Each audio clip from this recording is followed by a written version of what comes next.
Good afternoon, ladies and gentlemen. Welcome to the panel where we will discuss how green projects can drive the growth in municipalities. My name is Ilze Kramiņa. I'm an attorney at law specializing in renewable energy project development, and it's my honor to moderate this panel today. We often hear the statement, we heard it also today in the opening speeches, that we need green projects not only because of the climate targets, but also because there is this promise and hope that they will bring new jobs, attract new investment, facilitate the growth of the municipality. But at the same time, there is also the uncomfortable question probably, who actually captures the benefit and where is the value created in the entire chain? Is it the municipality who captures it, or is it the developer and financing parties who capture the benefit? Or we need to just think in a wider aspect about the region, about taxes, getting the benefits indirectly. So let's discuss and let's try to find practical answers, practical examples. And let's start with positive examples. Hanne, I would like to ask the first question to you. You gave us a fantastic presentation. Thank you very much. We also could once more see that Denmark is indeed a front runner in wind power and green energy.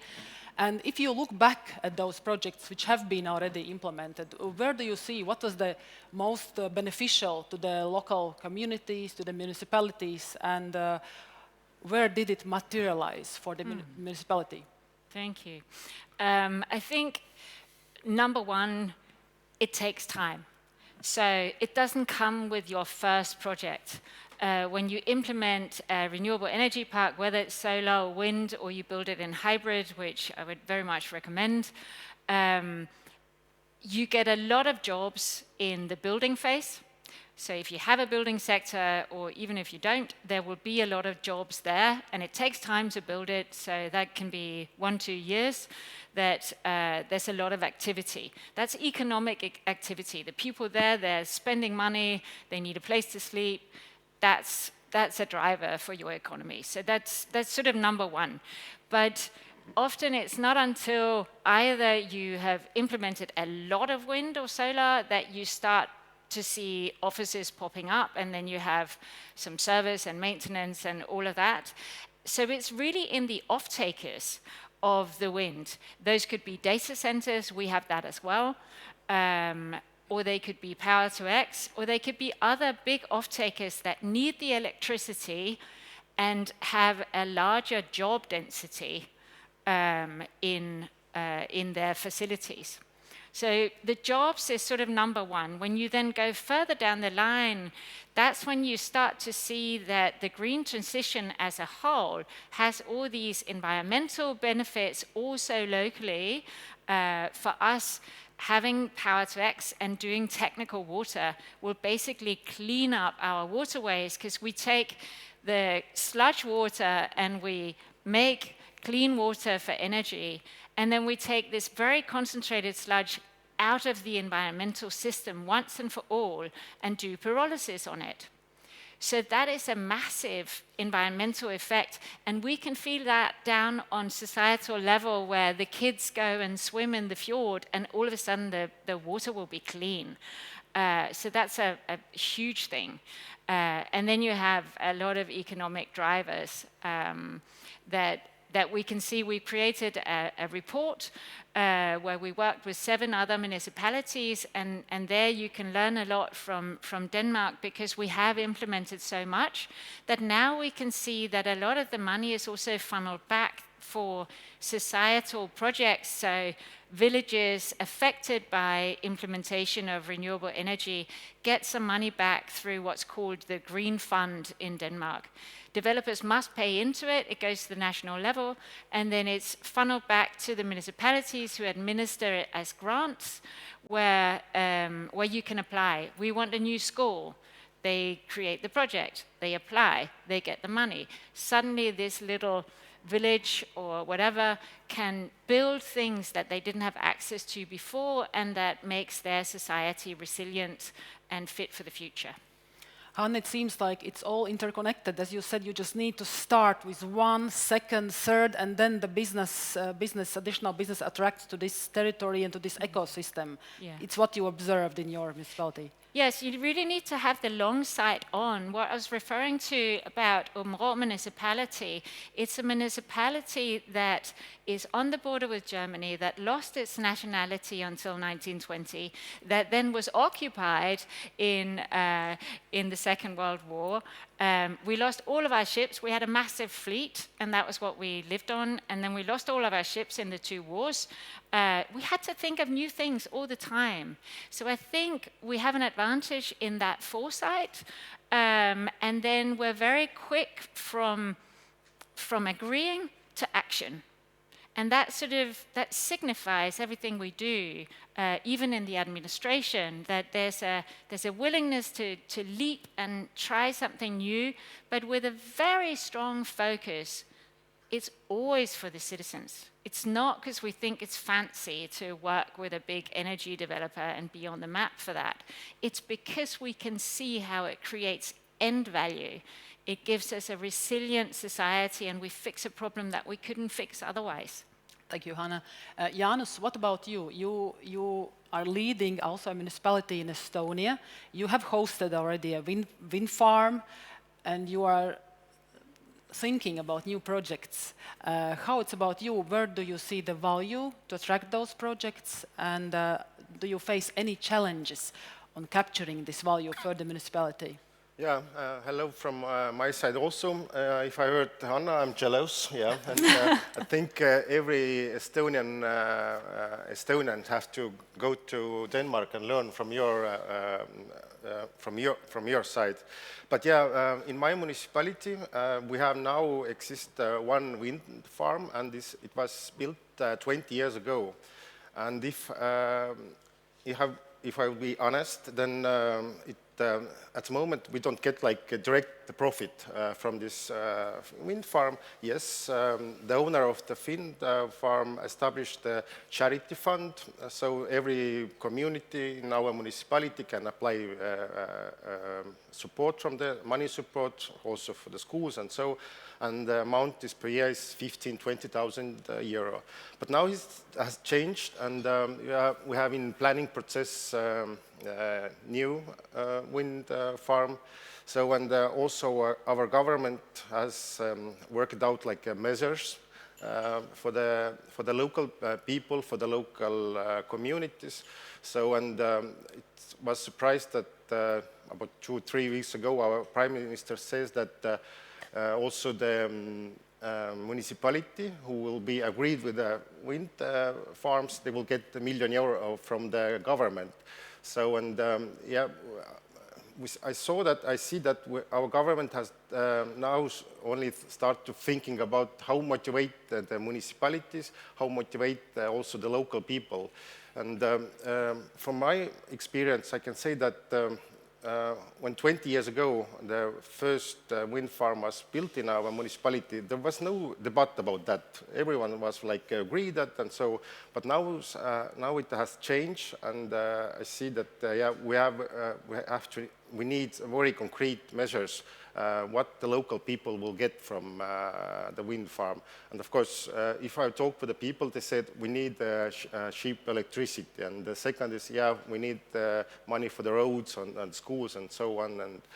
And the problem in Estonia, I think what I see now is we are very slowly. A lot of my friends from abroad also said that Estonians are very slow decision makers. So, and I hope that now we push the gas and we go and we have to take the good examples, for example, from Denmark. Yeah. So, and yeah.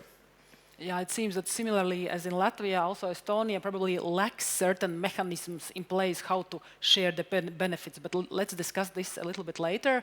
And I have a question to you, Gunārs. You represent Liepāja. And Liepāja has also positioned itself as future energy and industrial hub. Do you have certain strategy or plans in place? How do you want to capture the benefits and the economical growth also for the municipality and local communities. Yeah. Thank you very much for this beautiful question. And I would like to say hello to audience. And Latvians always know that Liepāja is the city where wind was born. Yes. It's a historical moment, but at the same time, today we are a little bit changing the wind. We are the city where wind and energy is moving forward our economy. And it's not just only slogan. You see so many projects is happening today in Liepāja in the field of energy. It's unbelievable. And of course, the people in my office is always asking why. Why we need this? Why we need one project, another project? And it's, I would like to say, the hardest point how to describe why. For example, you mentioned cheap energy. If we see energy price today in Latvia, we are the cheapest in Europe, right? Who are experts in this field? It's correct. Yeah. Then it means inhabitants of cities say, no, if we are the cheapest, why we need to have new energy resources? Then we are coming to next corner, security. Then people are trying to think, oh yes, the war in Iraq, we need to do something with energy. And nowadays, the energy is a little bit also in the hands of security. If you have energy, you are secure. If you do not have energy, you are not secure. And therefore, I would like to say, at national level and also in local level, there have to be this discussion why we need, as a country, as a city, as a region, such type of investment. For example, in Liepāja, if we are calculating investment step by step, it's a millions euros investment, and after that, it's also coming jobs. I would like to say quite well-paid jobs, which brings our economy again to the next step. For Liepāja, it's a little bit easy to discuss about wind, because I remember 30 years ago, there was a company, Rambøll, from Denmark, making some investigation how wind is wind, how green is green.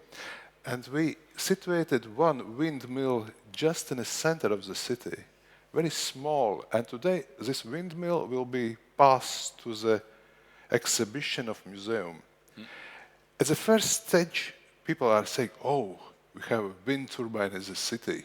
Everybody was coming and saying, fine, like you was mentioning, also the first part. Everybody was happy. Nowadays, the people are asking, there is a little bit turbulence on this. We cannot sleep because the wind turbine is so close. There is something from the cosmos is coming down and the boards are killed. There is a number of questions. And therefore, I would like to say we have to be, as a politicians and also as the experts, prepared to answer all questions in different fields. We spend more than 10 years in a court with one wind energy project. And now it's under construction. It takes time. Yes, indeed. Regin, over to you. You are a strategical advisor and you have advised many municipalities on green project development.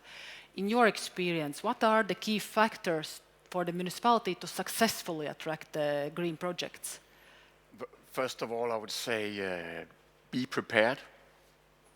Municipalities are in competition with each other in attracting businesses, attracting green businesses, green projects, not only in competition within the country, but also with other countries. So be prepared.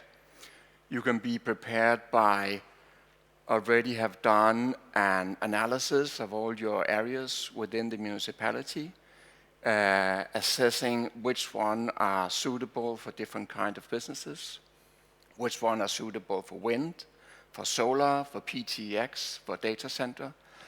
These kind of green businesses that demand a lot from the infrastructure. They need access to electricity grids, transformer stations, water supply, wastewater supply for cooling, access roads, skilled labor, and all of these analysis the municipality can do in advance and thereby be in the forefront. These kind of analysis is something that a potential investor would do themselves anyway. So by doing them in advance, you already have you can say you're a step ahead from your competitors in this. So that would be my recommendation. Then I would also say use these analysis and this insight to promote yourself, to promote the different sites and the areas and the municipality. Go out and market it. If you might have the best sites in the world for a certain green business, if nobody knows, it doesn't matter. So go out and be proactive, I would say. Third point, I would also say that smooth collaboration with the authorities. Hanne also mentioned that in her speech about permitting. Efficient and professional collaboration with the municipalities and authorities. These things are important and should be, and the municipalities should put that into considerations. Make sure you have the resources and the processes in place to answer the different kind of questions that will come from a potential investor. But in your experience, have you also probably seen examples where the municipality overestimated probably certain benefits, or the expectations were not met due to certain reasons when the projects were implemented? Yeah, I would say be transparent. Be transparent in how you make decisions about attracting businesses. I would also say that what could stop a potential investment could also be local community concerns, and that is something to take into considerations and to have a strategy of how to take in these legitimate local concerns and have the right kind of transparent discussions with the local citizens. And as advisors, together with the municipalities, what are the criteria, or how do you evaluate this benefit or the chain, of value, how it will materialize for the local communities? Are there any guidelines, any standards, or the criteria? If you could just elaborate on that. They are, of course, for the project itself, there will be a business case analysis, of course, in different steps. But there could also be a business case analysis for the more societal benefits that there could be. So I think also have a calculation, a transparent calculation, also assessment of that. I think the transparency would be something that would be something that is necessary to have a thorough discussion, both within politicians, but also with the local communities and the citizens in the municipality. Mm-hmm. Thank you. Niels, now the question over to you. You are the one who is making the projects bankable and organizing the financing.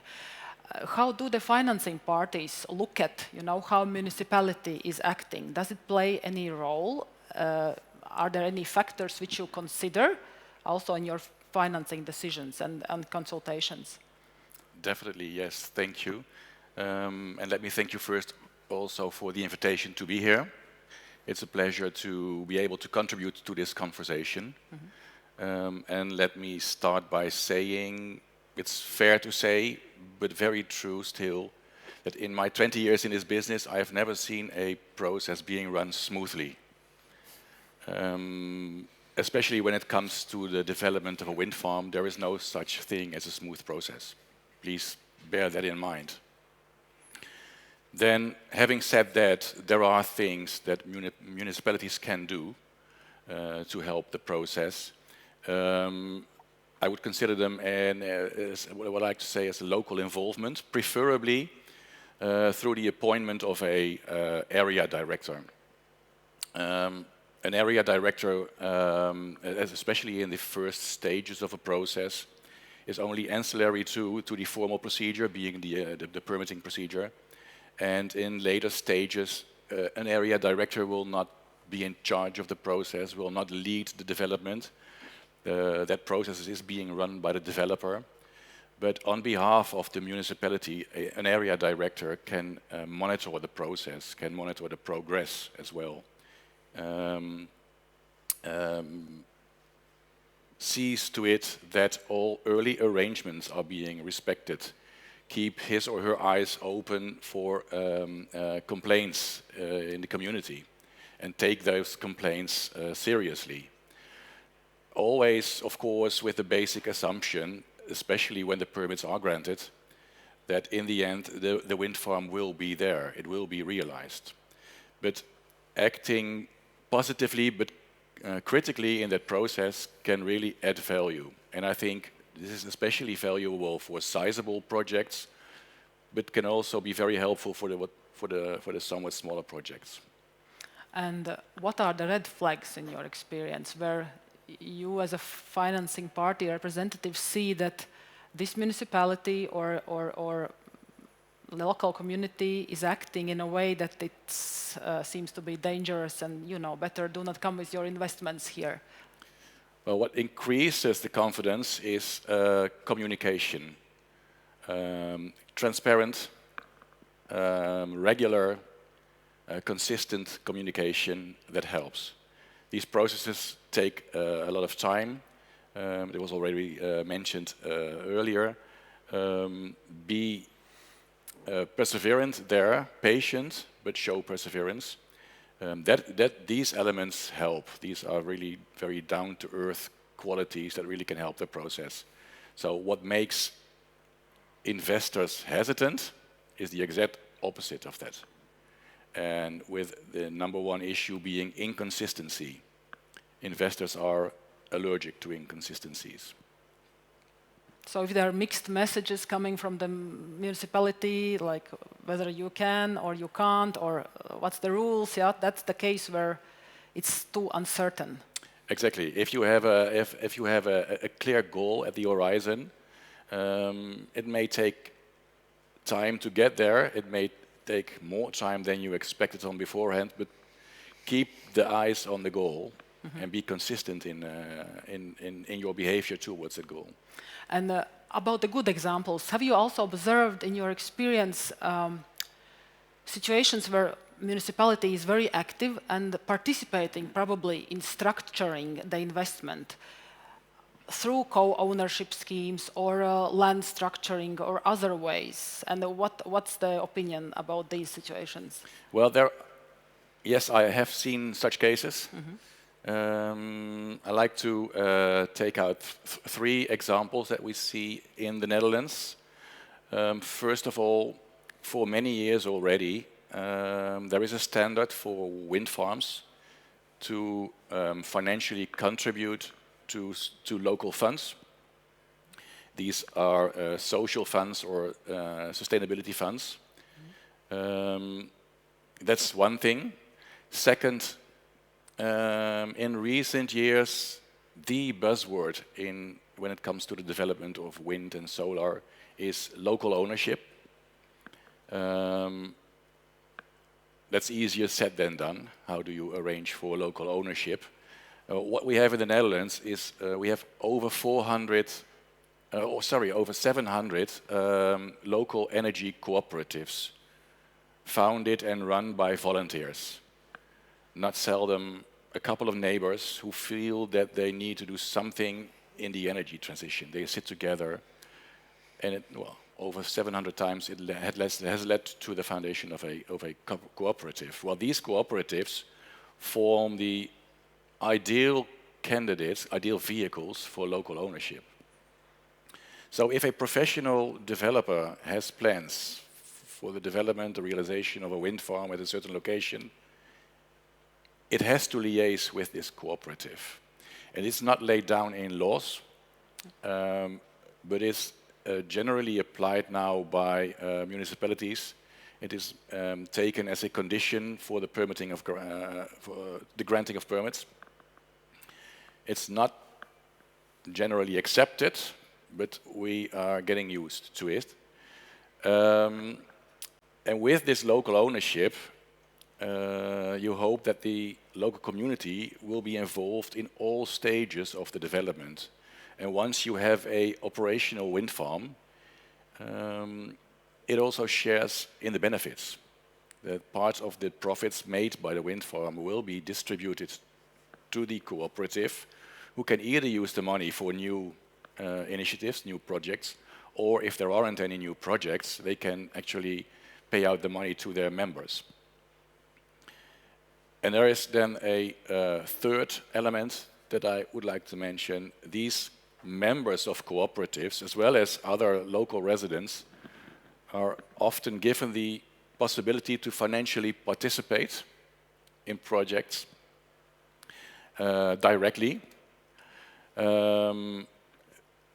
This adds complexity to the projects, of course. It adds complexity to the financing, of course, but it doesn't make the financing more difficult. These bonds need to be structured. Banks are very keen that it's structured well. It adds complexity to the governance of a project. It adds complexity to the customer due diligence being done by banks, but it doesn't make the projects harder to finance. And the advantages far outweigh the disadvantages of these instruments. So we see that actually there are good examples in Netherlands, in Denmark. Hanne, what do you think? Those mechanisms, could they be, let's say, copied for Baltics? Because we still struggle with, with the resistance, as we discussed previously, and with the opposition to those projects. Do you think something could be, borrowed from the good examples for the Baltics? I think I'll refer to the slide I shared from the Change Now conference in Paris, because offering a solution where you get some money in the hand, if the problem is that you don't want your neighborhood to be affected visually or by sound or something else, and you have a perception that there's no real value for you, it will feel like a payoff. So I think it's a fabulous idea. It's a great model, but I think there are some steps that go before. As I understand it, in Latvia, there's a gap between the national level where goals for wind implementation are set, and then the instruments that can funnel some of the value naturally back to the community. I think the Green Fund in Denmark, it's not adequate, but it's a very good instrument that people know about, and that they know we can get something built that we really want, that we really need out of cooperating with these developers. So it doesn't feel so much as something being drawn over your head. You feel heard, you don't feel powerless, you feel like you have agency. So I think that's number one, and I think in Aabenraa, something we've succeeded with is really, really listening when citizens sort of stand on their heels and want everything to stop. Unfortunately, we had a lot of wind turbines put up on the German side of the border, very close to the Danish houses, and obviously everybody was very upset, but we couldn't do anything about it. And that meant that the municipality paused wind projects until there was some kind of resolvement at play. And we thank the developers for coming to make a plan. We now have some huge hybrid parks in planning in that area where the citizens will be bought out. So their main concern was the value of our houses are completely degraded. It won't be great to live here, so we can't move either. But that was solved. So sometimes, something else needs to go before. We paused everything with wind, and now they really want it. It's really funny. We had a project where 77 citizens came for the hearing. There wasn't a single no opposition. Everybody understood the value and wanted to have it implemented. So there are different things you need to do. Sometimes you need to wait, sometimes and then when it gets more concrete, yes, please, to co-ownership, because everybody understands that. Mm-hmm. Thank you for sharing, Hanne. And Regin, a question to you. I understand that you are also sharing your experience and knowledge with Ventspils municipality, currently working on a certain project. Can you, in a summary, as we are slowly running out of time, share what kind of experience are you trying to bring to Latvia and to Ventspils? Yeah, we have developed a tool, a model for Port of Ventspils that can select the best usable areas for either for wind, for solar, on PTX in city of Ventspils, but also in the radius of 50 kilometers from the city.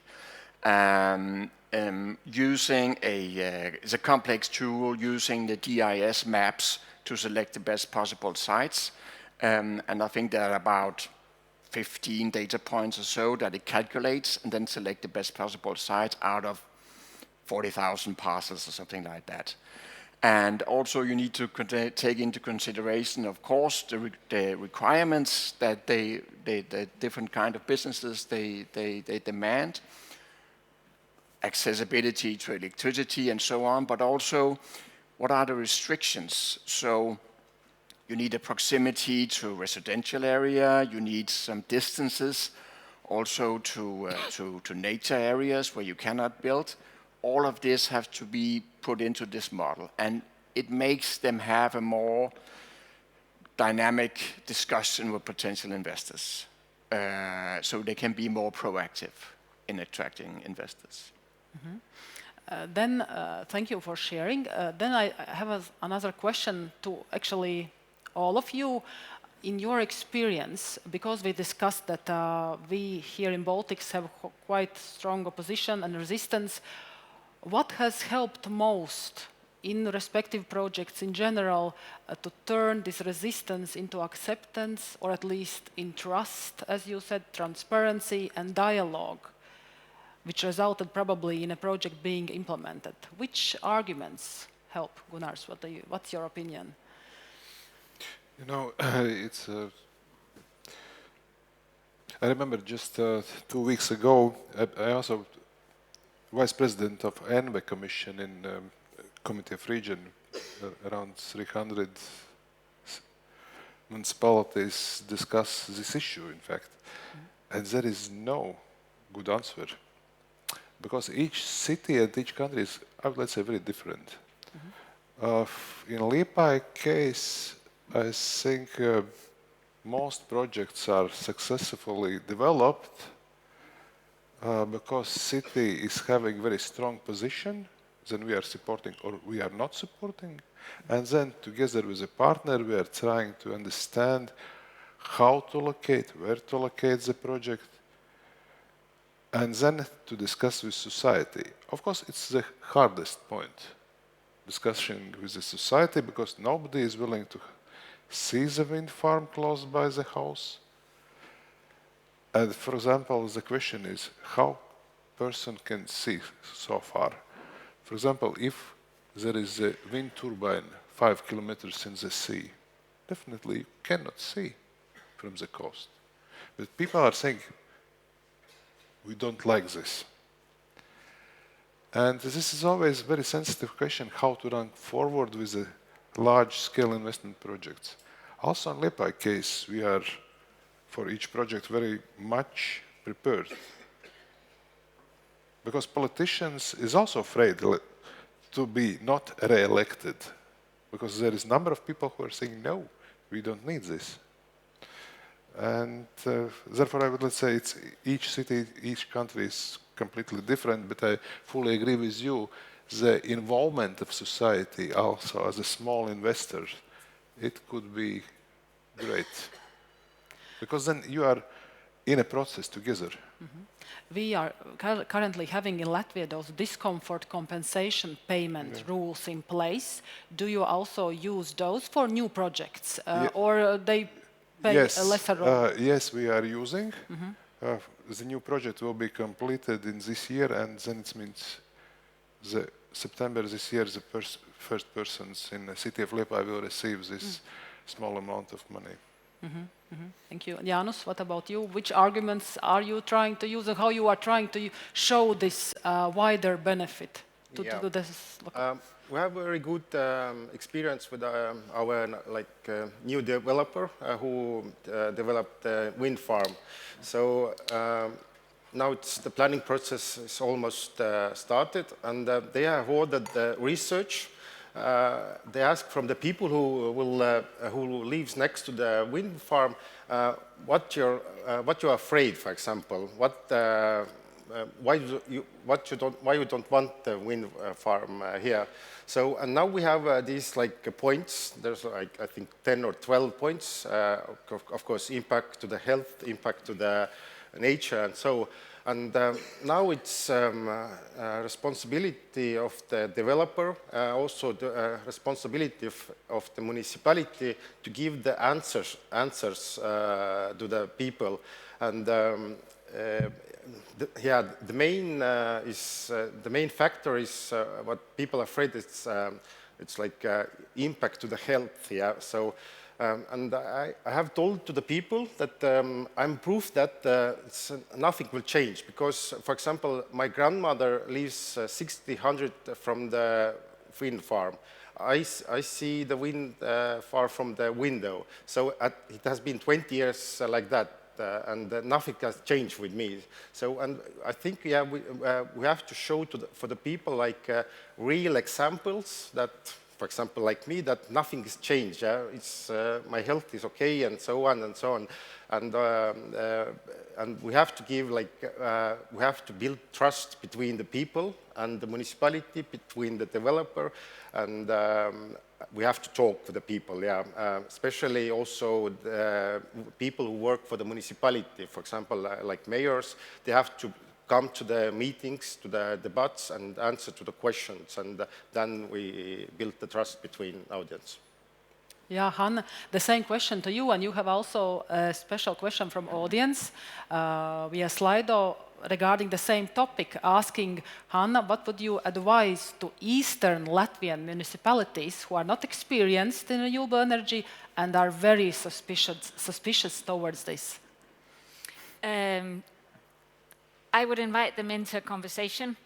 I would figure out what the state of their society is like. What kind of movements are the young people moving away? Will there be enough hands to take care of the elderly? Do they need a school? What do they need? And then start there. Figure out what the needs are and then build it from there. What kind of value chain do we need to build then? What do they get out of it? Could we do it as a co-op so that they understand that they're making money on this? Is that what they need? But I would start there, and then finding a developer, I would let the developer go out very early and offer a model and show that they want to work together. Thank you. Regin, your last advice in Yeah. Well, a lot of good examples has already been mentioned, but what I would also say is think in synergies between businesses, collaboration between businesses, that you can actually maybe use the excess heat from PTX or data center and the district heating for a city, for a town. You can maybe also use the excess heat to build industrial size greenhouses that could also bring other types of businesses. Maybe there are some biogas producers, but also produces CO2, and PTX needs a CO2 points. So, and I think not only thinking we need to attract this kind of business like a data center or PTX, but what other kinds of businesses could also be developed, building on that. And Niels, how would you advise the small Latvian municipalities to proceed? well, 3 words: patience, perseverance, as I said before, and integrity. Run the process, integrity. Yeah, very good. I think on this note we shall conclude, and it seems that communication with the local societies plays a big role in all this, to build trust and to be able to explain what kind of benefits it can bring, because otherwise no one will listen, right? You need somebody who listens to you. So on this note, I would ask for a warm round of applause to our panelists, and thank you very much.